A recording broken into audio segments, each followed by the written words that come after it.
expectation and explanation.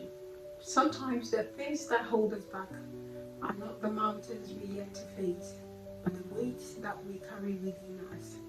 People have been limited in all sections of their life because of these three things that we're going to talk about today.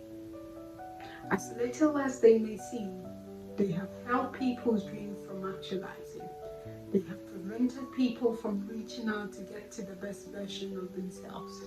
Today, I talk about the 3 E's that have limited people and how we can actually deal with it.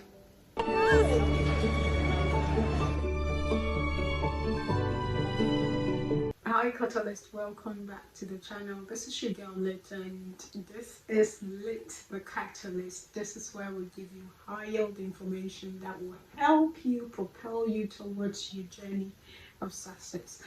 And today we're talking about how we can actually deal with the 3 E's, as I call them, to be able to get to the point that we need to get to in this journey called success. So the first one we're going to talk about today is expectation. And expectation, most of us know, is the belief that something is going to happen. And expectation is what most people jump at when they don't actually know the results of whatever that they are undertaking, or whatever project or whatever situations they find themselves. They expect that things will go well, they expect that things will run out the way that they think they should. Now, what has happened is that most of us have had our future shaped by expectations. Unknowingly or knowingly, expectations from parents, expectations from teachers, expectations from significant individuals who nurtured us, and expectations from the society in which we were brought up have shaped us to be who we like today, whether we like it or yes.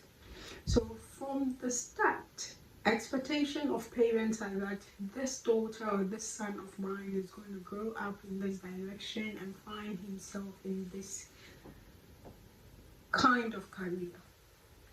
The expectation of your teachers is that every student will be a good student, pass the exams, get the good grades, and then go ahead to be a better version of themselves in the future.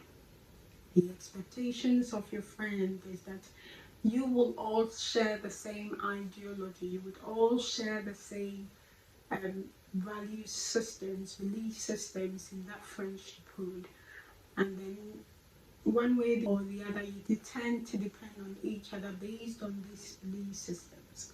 Now, what the problem is that these sets of expectations around people have actually affected people. For some, parental expectations never led them to the path where their destinies were meant to go. For some, parental expectations have led them to greater heights where they wouldn't have been if they didn't meet those expectations. For others, the expectation that people look up to them and the ability to fulfill these expectations have shaped their lives significantly. The truth is, if there's no expectation, there is no disappointment. Life is a way lot easier the moment we stop to expect and the moment we look up to expectation from people. I have spoken with regards to our expectation today in fulfilling what people expect from us.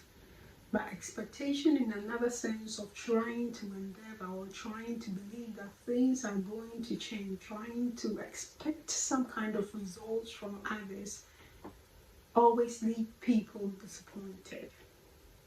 That's because it is not guaranteed that the expectation you have set for yourself will always materialize.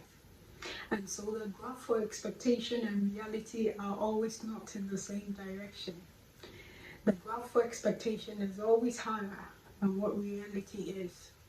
As a catalyst, what I need you to know is that you trying to satisfy people's expectation and you depending on people's expectation will not let you realize the realities of where you are going and where you want to go.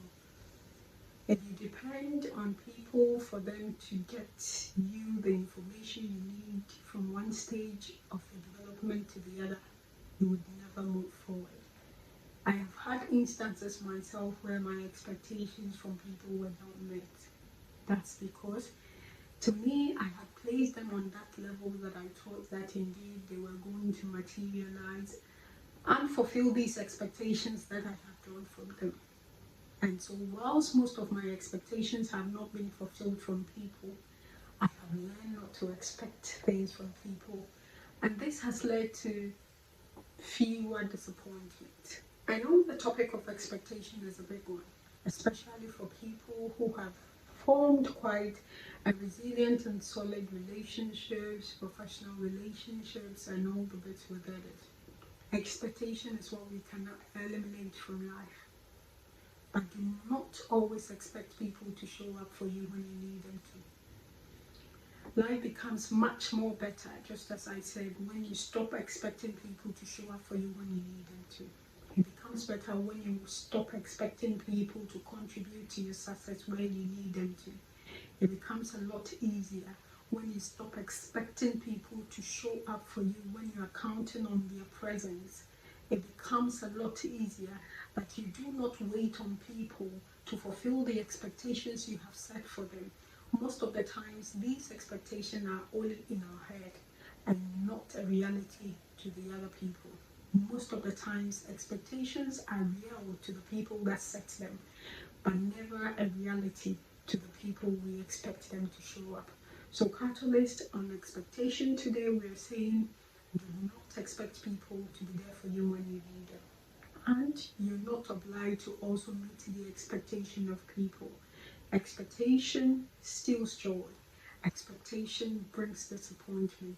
Do not fall into the trap of always trying to fulfill people's expectation of how your future should be, of how you should live your life, and of how you should actually move towards your career goals or aspiration. Cut off expectation and you will be less disappointed. If you cut off the expectation you actually look out for in people, you will be more happy. Now, the second thing we're going to talk about today is ego. This is one of the big things that have stolen people's joy. Ego. The only thing that psychoanalytic has made it clear that it even starts from birth. From birth, each one of us have an ego to protect, an ego to fight for, and an ego to live on. But the earlier you fight that ego, the better. The earlier you were able to stand against that ego, the better for you. Why do I say this? You know, ego is that little voice that makes you say yes when you know you have to say no. Just because you have to look good in people's eyes. Ego is that little voice that will tell you to show up even when you've not got the strength to show up. Just to look like a good person in the eyes of people. Ego is when you try to go the extra mile to impress people of all the capabilities you've not got. Ego is when you step into areas that are not your zone to make sure that people see you in display in that particular zone. What is the problem? The problem is that from childhood, ego has always battled to stand forward. Our egos are what makes us do a lot of things. If I want to give you examples of what ego makes us as, I will not end this video. But the thing is, ego does a lot more than we can think of. And for most of us, growing up, we have actually embraced ego and embraced a lot more of our egocentric self than the real person we are.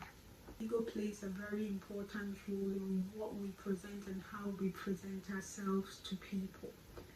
Now, the thing that has happened over time is that people have fed their egos to be greater than their personalities.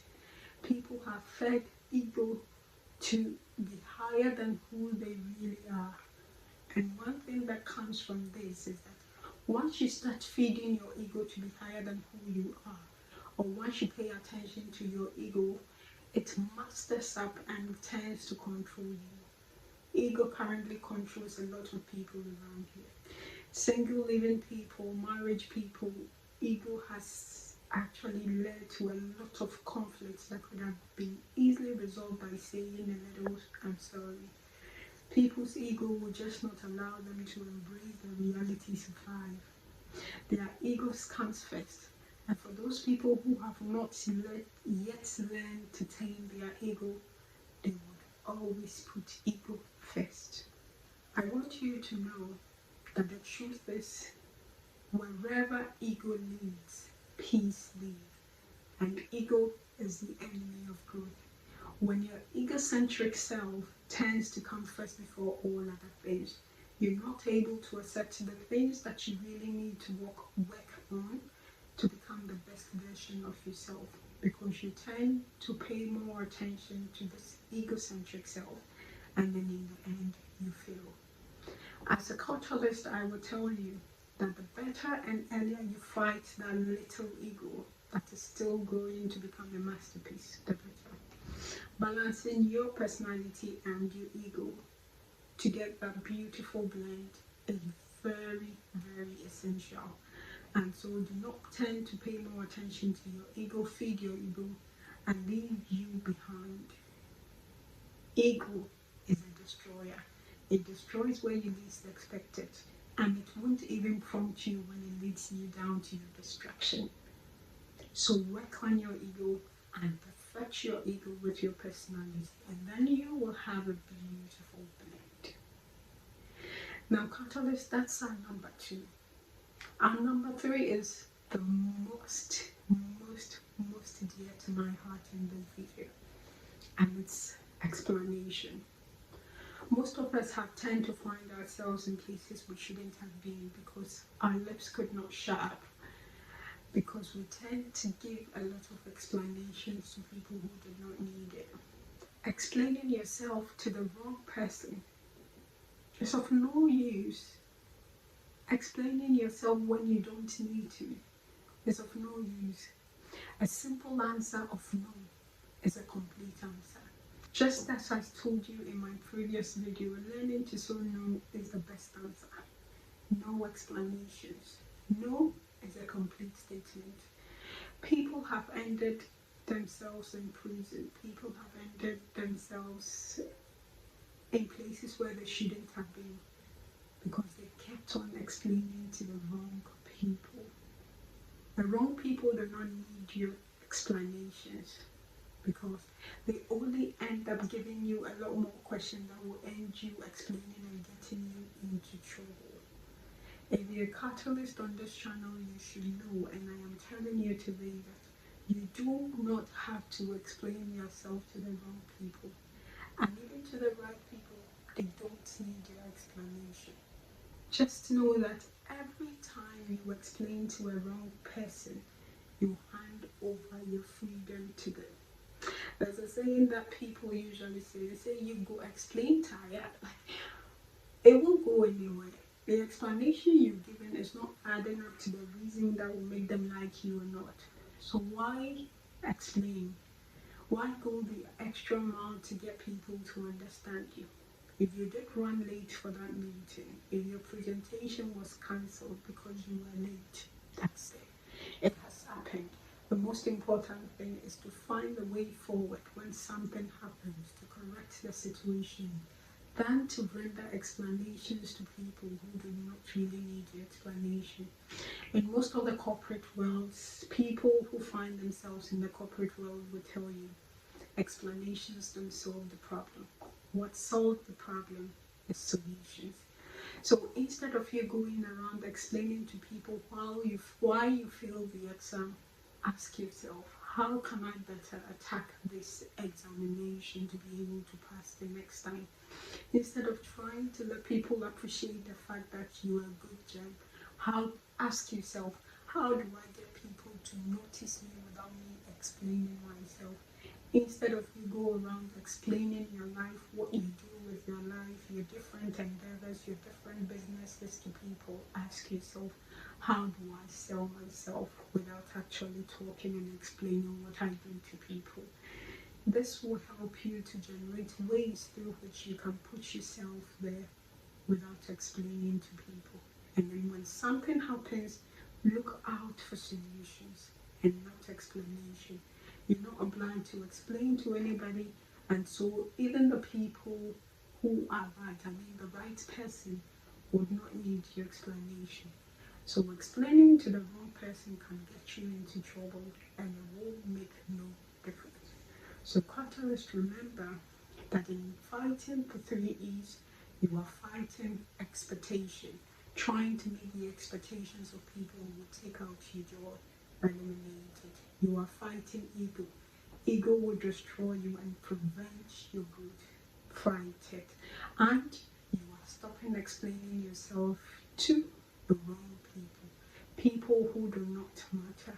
Do not do it. Rather, tilt towards finding solutions to problems when they pop up, and tilt towards finding solutions to how you can get yourself there, and rather explaining yourself to people. So let me know which of these 3 E's you tend to fight most. Leave a comment in the section and I'll be waiting to reply to your comments. Alright, Catalyst, there you've got it.